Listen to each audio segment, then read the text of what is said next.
विद्यार्थी मित्रो, kinematics of circular motion and dynamics of circular motion ह्या दोन आर्टिकल्स नंतर टेक्स्टबुकमध्ये ॲप्लिकेशन्स ऑफ सर्क्युलर मोशन हे आर्टिकल येतं. सर्क्युलर मोशनची एकूण 4 ॲप्लिकेशन्स आहेत आणि आजच्या व्हिडिओमधून आपण पहिलं application vehicle along a horizontal circular track हे पाहणार आहोत.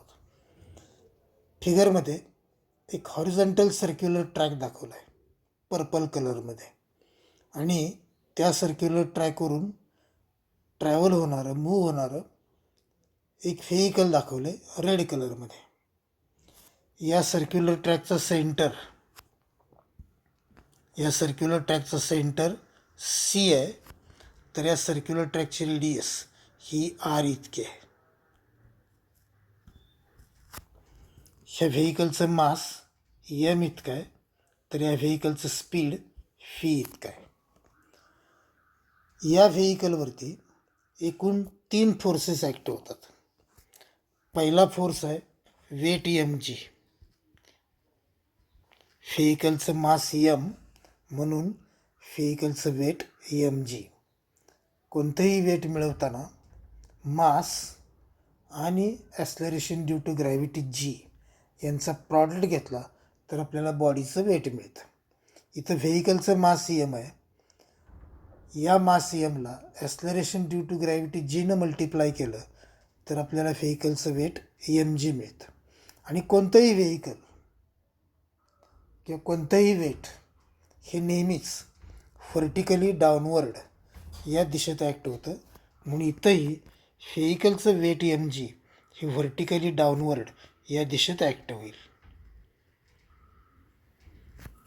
फिगरमध्ये पण ते दाखवता येईल.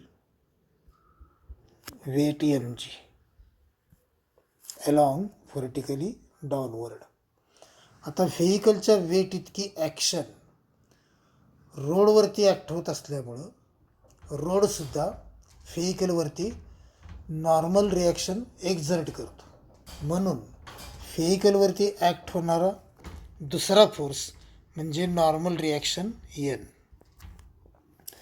नॉर्मल रिॲक्शन एन ही व्हर्टिकली अपवर्ड या डिरेक्शनमध्ये ॲक्ट होतं. Vertically upward. आणि फिगरमध्ये पण तो दाखवता येईल.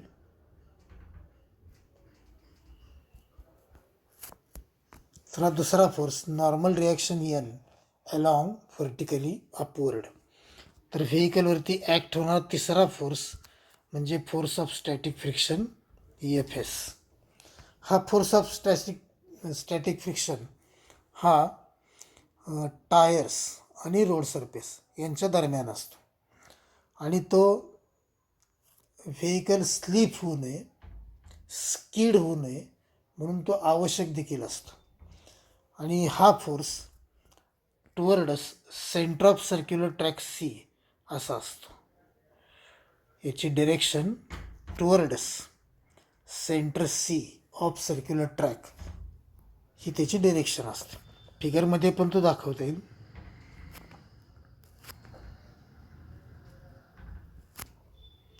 तर एकूण 3 फोर्सेस या व्हेइकलवरती ॲक्ट होतात. पहिला weight M G along vertically downward. दुसरा force normal reaction N along vertically upward. आणि तिसरा force of static friction F S towards centre C of circular track. आता जसं की तुम्ही फिगरमध्ये बघताय की नॉर्मल रिॲक्शन एन आणि वेट एम जी एकमेकाला अपोजिट आहेत. नॉर्मल रिॲक्शन एन अपवर्ड आहे तर वेट एम जी डाऊनवर्ड आहे. हे दोन फोर्सेस केवळ अपोजिटच नाहीत तर ते इक्वल इन मॅग्निट्यूड आहेत.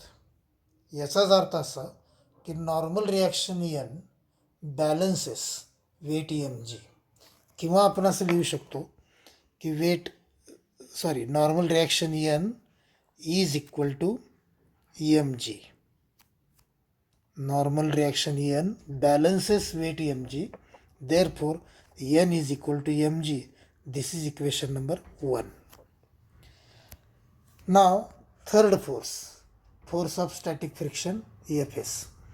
याचे direction towards centre C of circular track असल्यामुळं हा force of static friction centripetal force म्हणून ॲक्ट होतो. कोणत्याही सर्क्युलर मोशनसाठी सेंट्रिपेटल फोर्स आवश्यक असतो. सेंट्रिपेटल फोर्स नसेल तर कोणतीही सर्क्युलर मोशन ही शक्य होत नाही. सर्क्युलर मोशनसाठी सेंट्रिपेटल फोर्स आवश्यकच असतो. कुठला ना कुठला तरी फोर्स यानं सेंट्रिपेटल फोर्स म्हणून ॲक्ट व्हावं लागतं, त्याशिवाय सर्क्युलर मोशन शक्य नसते. या केसमध्ये force of static friction F S हा सेंट्रिपेटल फोर्स म्हणून ॲक्ट होतो. म्हणून आपण दुसरं इक्वेशन असं लिहू शकतो की F S is equal to centripetal force.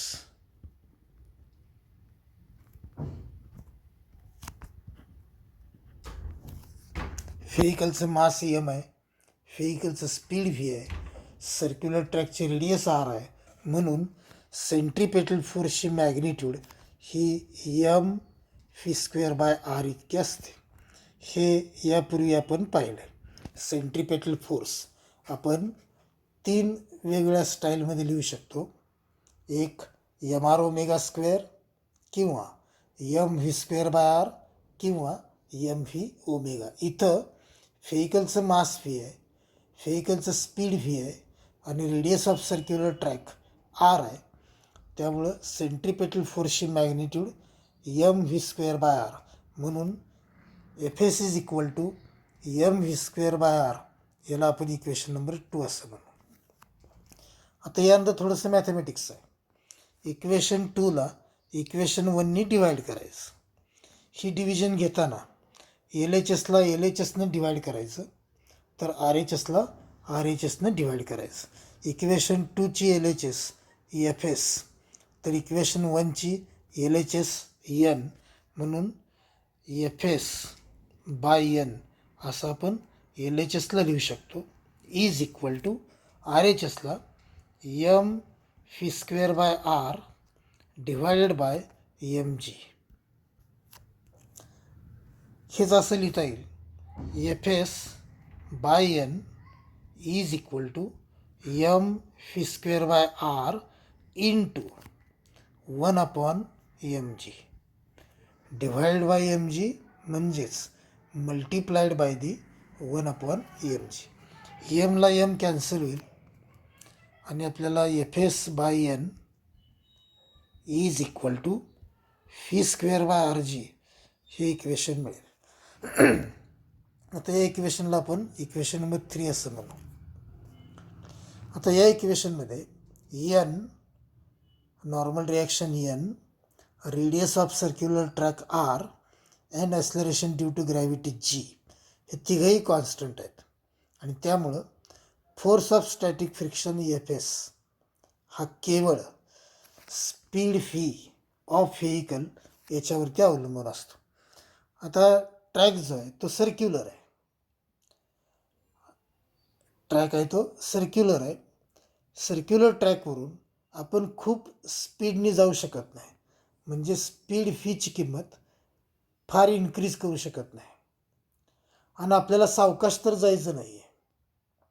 म्हणून व्ही मॅक्स हे जर मॅक्झिमम पॉसिबल स्पीड असेल व्हेइकलचं आणि स्पीड व्हीची किंमत व्ही मॅक्स असताना फोर्स ऑफ स्टॅटिक फ्रिक्शनची किंमत एफ एस मॅक्झिमम असेल, तर या एफ एस मॅक्झिममची किंमत ही म्यू एस इंटू एन इतकी असते. इथं म्यू एस याचं नाव आहे कोइफिशियंट ऑफ स्टॅटिक फ्रिक्शन. तर एनचं नाव माहीतच आहे, नॉर्मल रिॲक्शन एन. तर परत एकदा लक्षात घ्या की force of static friction F S हा केवळ स्पीड व्ही ऑफ व्हेइकल याच्यावरती अवलंबून आहे. स्पीड व्ही जर इन्क्रीज झालं तर force of static friction F S हा सुद्धा इन्क्रीज होतो. ट्रॅक सर्क्युलर असल्यामुळं आपण स्पीड व्हीची किंमत फार इन्क्रीज करू शकत नाही. आपल्याला फार सावकाशही जायचं नाही आहे. जर व्ही मॅक्स ही मॅक्झिमम्स पॉसिबल स्पीड असेल आणि त्याच्याशी corresponding force of static friction F एसची किंमत जर एफ एस मॅक्झिमम असेल तर त्या एफ एस मॅक्झिममची किंमत ही म्यू एस इंटू एन इतकी असते. म्यू एस म्हणजेच कोइफिशियंट ऑफ स्टॅटिक फ्रिक्शन. इथं आपल्याला एक कंडिशन मिळते आणि ती कंडिशन अशी, if V is equal to V max then F S is equal to F S maximum which is equal to mu S into N. आता ही जी कंडिशन आहे ती इक्वेशन 3ला अप्लाय करायची. आता ही कंडिशन इक्वेशन 3ला अप्लाय करायची याचा अर्थ जिथं व्ही आहे तिथं व्ही मॅक्स लिहायचं आणि जिथं एफ एस आहे तिथं एफ एस मॅक्झिमम म्हणजेच म्यू एस एन लिहायचं. मग इक्वेशन 3 असं होईल, म्यू एस एन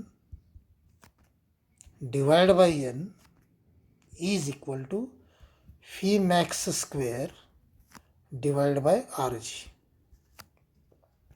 एनला एन कॅन्सल होईल आणि आपल्याला हे इक्वेशन मिळेल, mu S is equal to V max square divide by R G. Therefore V max square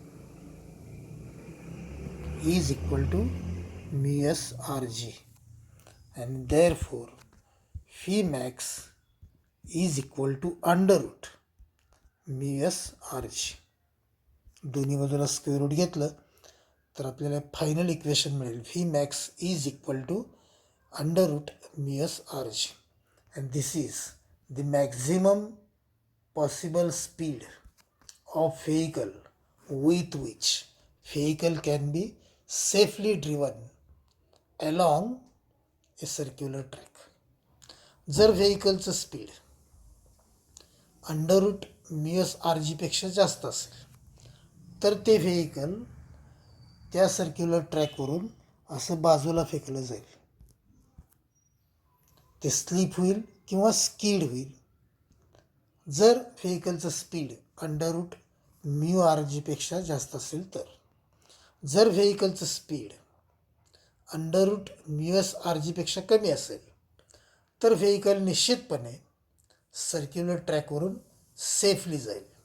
जर व्हेइकलचं speed exactly under root mu S R G इतका असेल तरीसुद्धा व्हेइकल हे सेफली सर्क्युलर ट्रॅकवरून जाऊ शकेल.